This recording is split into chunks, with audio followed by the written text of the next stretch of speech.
السلام علیکم۔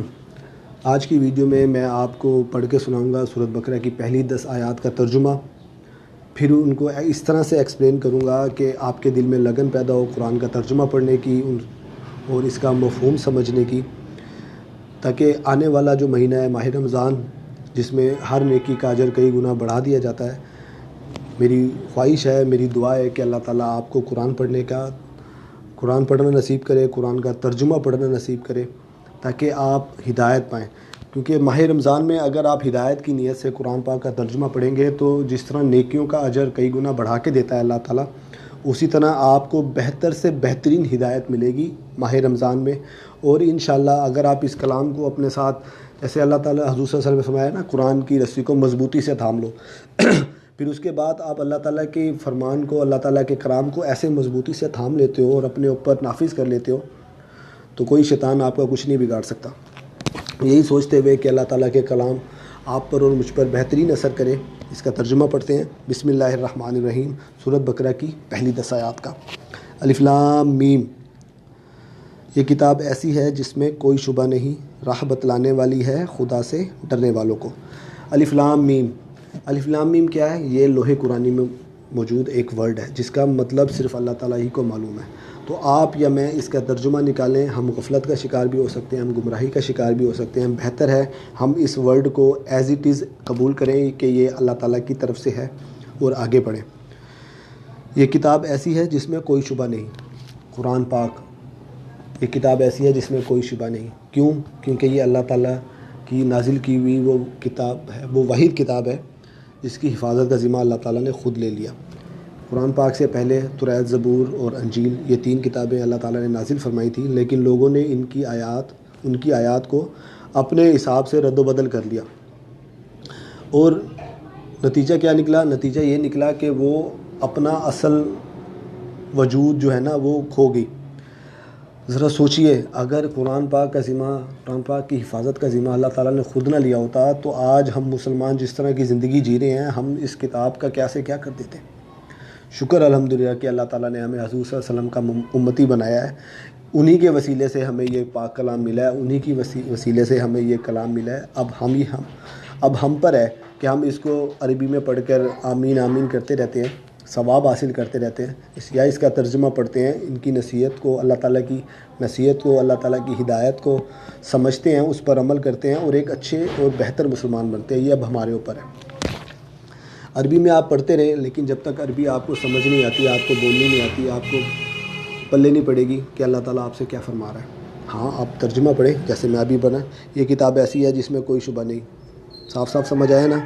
راہ بتلانے والی ہے خدا سے ڈرنے والوں کو، راہ بتلانے والی ہے خدا سے ڈرنے والوں کو، یعنی کہ جو اللہ تعالیٰ سے ڈرتے ہیں کہ کہیں ہم گمراہی کی زندگی تو نہیں جی رہے، پھر وہ قرآن پاک اٹھا کے ترجمہ پڑھتے ہیں، یا اس زبان میں پڑھتے ہیں جس زبان میں ان کو سمجھ آتا ہے، پھر وہ اپنے آپ کو ٹٹولتے ہیں کہ یار کیا ہم ان احکامات پر پورے بھی اتر رہے ہیں؟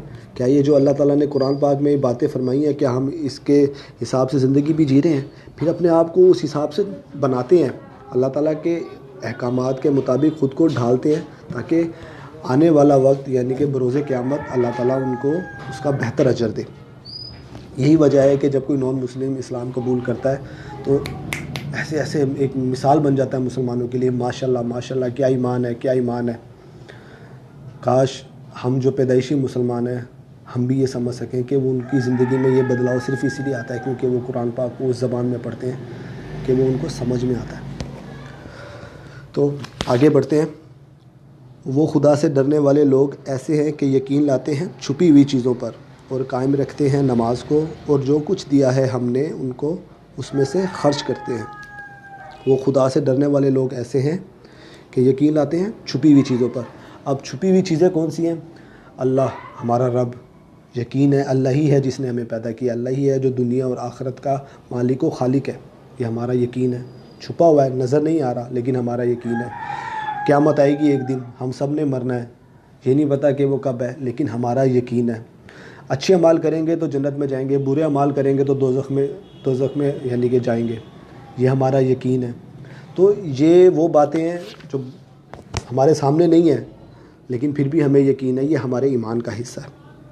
اور قائم رکھتے ہیں نماز کو قائم رکھتے ہیں. یہ جو نماز کو قائم رکھنے والی بات ہے نا، آج کل مسلمان جو ہے نا وہ شارٹ کٹ ڈھونڈتا ہے. تو میں آپ کو ایک حدیث سناتا ہوں.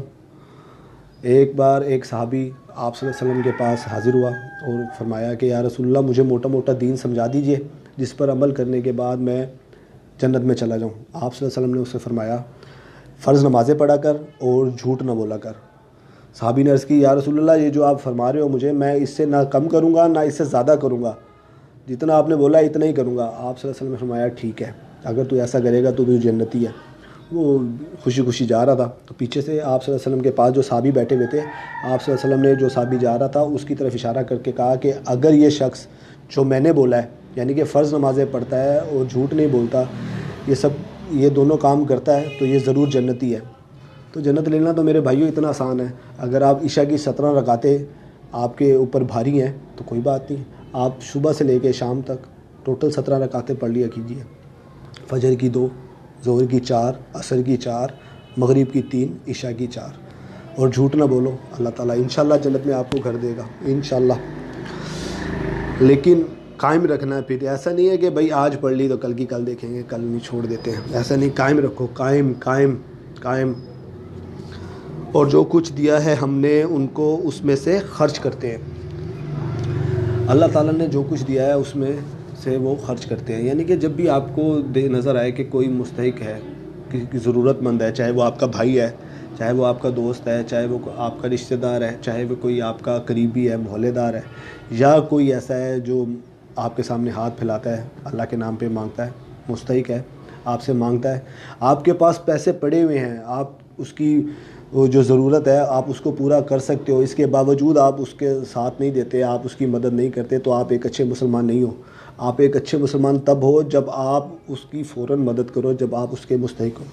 جب آپ اس کی مدد کرنے کے اہل ہو تو آپ ضرور اس کی مدد کرو. یہ میں نہیں کہہ رہا، یہ قرآن پاک کہہ رہا ہے کہ اللہ تعالیٰ ایسے لوگوں کو پسند کرتا ہے جو اللہ کے دیے ہوئے مال میں سے خرچ کرتے ہیں. یہ آگے بڑھتے ہیں اب. اور وہ لوگ ایسے ہیں کہ یقین رکھتے ہیں اس کتاب پر بھی جو آپ کی طرف اتری، اور ان کتابوں پر بھی جو آپ سے پہلے اتاری جا چکی ہیں، اور آخرت پر بھی وہ لوگ یقین رکھتے ہیں. یعنی کہ اور وہ لوگ یقین رکھتے ہیں اس کتاب پر بھی جو آپ کی طرف اتاری گئی، یعنی کہ قرآن پاک. آپ یہ جو آیت ہے اس میں اللہ تعالیٰ حضور صلی اللہ علیہ وسلم سے بات کریں کہ یہ کتاب جو آپ کی طرف اتاری گئی اس پر بھی یقین رکھو، جو آپ سے پہلے اتاری گئی اس پر بھی یقین رکھو، اور آخرت پر بھی یقین رکھو. آخرت پر بھی کہ یعنی کہ اچھے اعمال کا اچھا نتیجہ، برے اعمال کا برا نتیجہ، اس پر بھی یقین رکھو، یہ سوچ کے کہ اچھے اعمال کرو اس دنیا میں تاکہ تمہارا آگے آنے والا ٹھکانہ بھی اچھا ہو. یہ ایک اچھا انسان ہونے کا، ایک اچھا مسلمان ہونے کا پیکیج ہے. کیا پیکیج ہے؟ میں آپ کو ریپیٹ کر کے سناتا ہوں.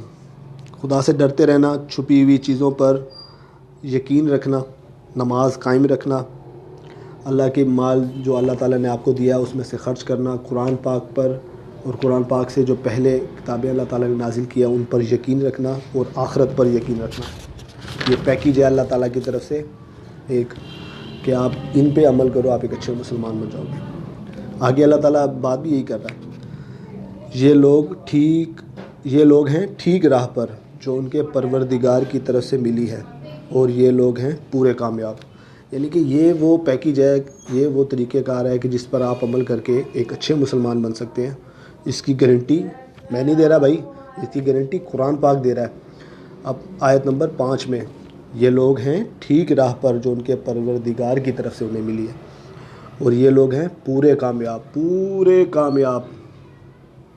کامیاب کون ہوگا؟ جو دنیا میں بھی سکھ سے رہے اور آخرت میں بھی سکھی رہے. دنیا میں اگر انسان مشکلیں جھیلتا رہے، آخرت میں اس کو اجر ملے، تب بھی وہ کامیاب ہی ہے. لیکن پورا کامیاب یعنی کہ اللہ تعالیٰ کے حکام کی خاصیت یہ ہے کہ اللہ تعالیٰ آپ کو دنیا میں بھی اکیلا نہیں چھوڑے گا. جب آپ کو ضرورت پڑے گی، اگر آپ نے اپنے آپ کو اللہ تعالیٰ کے حوالے کر دیا نا، جب آپ کو ضرورت پڑے گی تب اللہ تعالیٰ کسی نہ کسی طریقے سے آپ کی مدد کرے گا. آگے بڑھتے ہیں. بے شک جو لوگ کافر ہو چکے ہیں برابر ہے ان کے حق میں، خواہ آپ ان کو ڈرائیں یا نہ ڈرائیں، وہ ایمان نہ لائیں گے.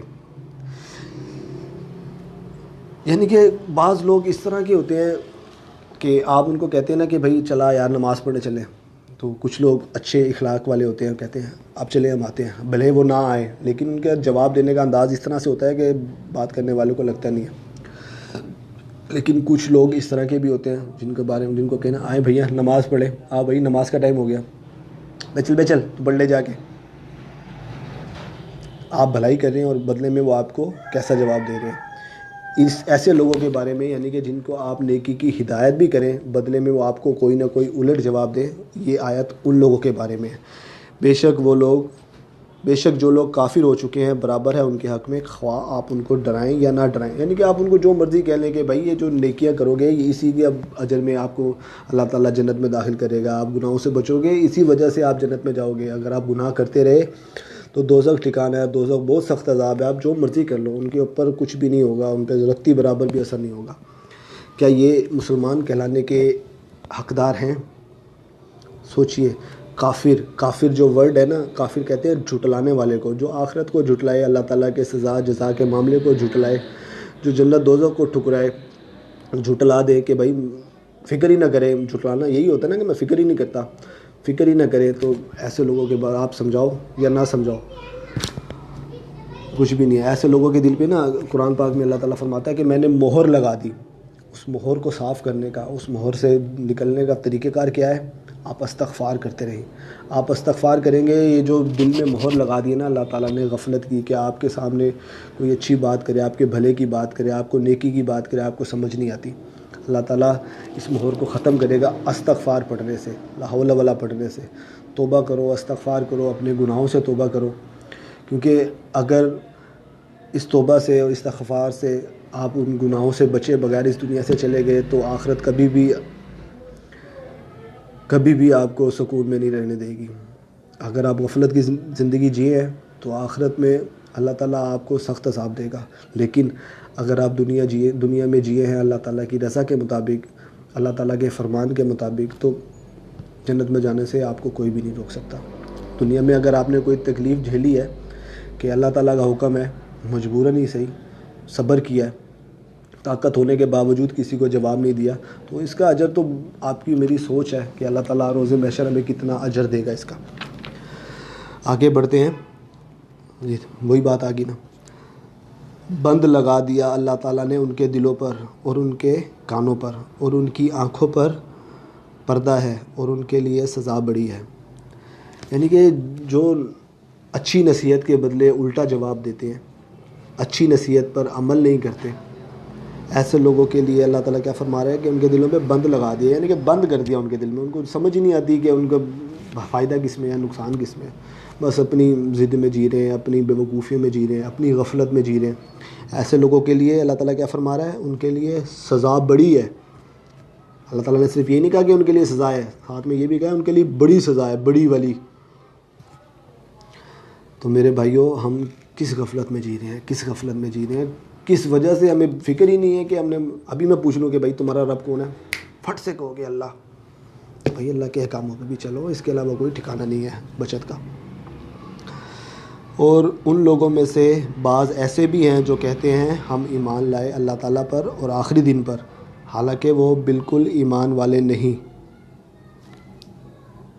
کچھ لوگ ایسے بھی ہیں جو کہتے ہیں کہ ہم ایمان لائے اللہ تعالیٰ پر آخرت پر، لیکن وہ ایمان والے نہیں، یہ قرآن پاک کہہ رہا ہے۔ اب اس کی تفسیر پڑھیں گے تو ہمیں تفسیر میں پتہ چلے گا کہ یہ حضور صلی اللہ علیہ وسلم کے ساتھ کچھ یعنی کہ اوپر سے ایمان لائے تھے لوگ اور حضور صلی اللہ علیہ وسلم کے ساتھ ان کے ساتھ شامل ہو گئے تھے، یہ ان لوگوں کے بارے میں آیت نازل ہوئی ہے۔ لیکن جب ہم اس کی تشریح کریں گے آج کے دور میں، تو آج کے دور میں بھی تو ہے نا ایسے لوگ جو بظاہر کہتے ہیں کہ ہمارا نام ہے محمد علی، ہمارا نام ہے محمد، ہمارا نام ہے محمد رضوان، ہمارا نام ہے اس طرح کا، یعنی کہ اسلامی نام رکھے ہوئے آپ لوگوں نے، اللہ رکھا اللہ دیتا، اسلامی نام رکھے ہوئے آپ لوگوں نے، لیکن آپ پر اسلام کا کوئی بھی اثر نظر نہیں آتا۔ یہ کون لوگ ہیں جو کہتے ہیں ہم اللہ پر ایمان لائے، جبکہ وہ ایمان والے نہیں۔ تو میرے بھائیو، اپنے آپ کو ٹٹولو۔ میں آپ کو یہ آیتیں اس طرح سے اس لیے بیان کر رہا ہوں کہ ڈر جاؤ، کیونکہ ڈرنے سے پہلے اگر آپ مر گئے نا تو انجام اچھا نہیں ہے، انجام بہت برا ہے، دوزخ آپ اور میں تو جتنا سوچ سکتے ہیں نا۔ ایک آیت ہے، مجھے آگے میں ڈھونڈ کے نکالوں گا، میں نے پڑھی تھی، اس کا ترجمہ اس طرح سے ہے کہ دوزخ میں جب انسان کا جسم آگ میں جائے گا نا تو اس کی کھال جل جائے گی، اللہ تعالیٰ پھر سے کھال پیدا کر دے گا۔ آج ڈاکٹرز پتہ ہے کیا کہتے ہیں؟ آج ڈاکٹرز کہتے ہیں انسان کو درد تکلیف کا احساس تب تک ہے جب تک اس کے جسم پر کھال ہے، جب تک اس کی کھال ہے نا اس کو درد کا احساس ہے، جب کھال ختم پھر اس کو درد نہیں ہوتا۔ تو اللہ تعالیٰ کیا فرماتا ہے کہ اس کی کھالیں جل جائیں گی، میں پھر سے وہ پیدا کر دوں گا، یعنی کہ وہ تکلیف وہ درد جو دوزخ میں ہے وہ کبھی ختم ہونے والا نہیں ہے۔ تو یار آپ اور میں کیوں بے فکری کی زندگی جی رہے ہیں؟ یہ تو 2-4 دن کا کھیل تماشا ہے، اصل زندگی تو آخرت کی ہے۔ اللہ تعالیٰ سے چال بازی کرتے ہیں، اللہ تعالیٰ سے اور ان لوگوں سے جو ایمان لا چکے ہیں اور واقعی میں کسی کے ساتھ چال بازی نہیں کرتے بحث اپنی ذات کے، اور وہ اس کا شعور نہیں رکھتے۔ یعنی کہ جو اوپر سے کہتے ہیں نا کہ ہم اللہ تعالیٰ پر یقین رکھتے ہیں، ہم اللہ کے بندے ہیں اور ہم آخرت پر بھی یقین رکھتے ہیں، سزا جزا کے معاملے پہ بھی یقین رکھتے ہیں، لیکن عملاً اس طرح کا کوئی قدم نہیں اٹھاتے، ایسے لوگ کسی کو دھوکہ نہیں دیتے سوائے اپنی ذات کے۔ ایسے لوگ تو اپنے ساتھ ہی غلط کر رہے ہیں۔ آپ مجھے ایک بات بتاؤ، ایک ہمیں پتہ ہو کہ بھائی ہم گناہ کریں گے، ہم دوزخ میں جائیں گے، اس کے باوجود اگر ہم گناہ پہ اٹل کھڑے رہے، ہم بضد کھڑے رہے اس کے اوپر، تو ہم سے بڑا بیوقوف کون ہے؟ ہم سے بڑا یہ بہادری ہے؟ یہ جو کہتا ہے نا کہ یہ بہادری ہے، میں اس کی کیا کہوں، میں اس کو بھائی یہ غفلت ہے، یہ دنیا کھیل تماشا ہے، بس اصل زندگی صرف آخرت کی ہے۔ یقین رکھو، ایسے ہمارے چلتے پھرتے انسانوں کو اللہ تعالیٰ نے ایسے اٹھا لیا۔ میری آنکھوں کے سامنے کیا، آپ کی آنکھوں کے سامنے بھی کئی لوگ ایسے ہوں گے جو اچھے بھلے تھے، لیکن جب ان کا حکم آیا فوت ہو گئے، چلتے پھرتے فوت ہو گئے۔ آپ اور میں نہیں جا سکتے چلتے پھرتے، چلے گئے تو کیا اعمال ہیں ہمارے اس طرح کے کہ ہم اوپر جا کے بے فکر ہو کے رہ سکتے ہیں؟ ڈر جاؤ یار، ڈر جاؤ۔ یہ ویڈیو میرے بنانے کا مقصد صرف یہی ہے کہ ایک صدقہ جاریہ سمجھ کے شاید یہ ویڈیو فیس بک پہ کہیں چلتی رہے اور مجھے اس کا اجر ملتا رہے، اس کے علاوہ تو میرے تو اعمال ایسے نہیں ہیں۔ بس اللہ تعالیٰ آپ کی اور میری آخرت آسان کرے۔ آگے بڑھتے ہیں، آپ کو آخری آیت یعنی کہ 10 نمبر آیت کا ترجمہ پڑھ کے سنا رہا ہوں۔ ان کے دلوں میں بڑا مرض ہے، سو اور بھی بڑھا دیا اللہ نے ان کو مرض، اور ان کے لیے سزائے دردناک ہے اس وجہ سے کہ وہ جھوٹ بولا کرتے تھے۔ اب اللہ تعالیٰ کیا فرما رہا ہے اس آیت میں؟ ان کے دلوں میں مرض ہے، غرور، تکبر، بے فکری، تو اللہ تعالیٰ نے یہ سب کچھ اور بڑھا دیا۔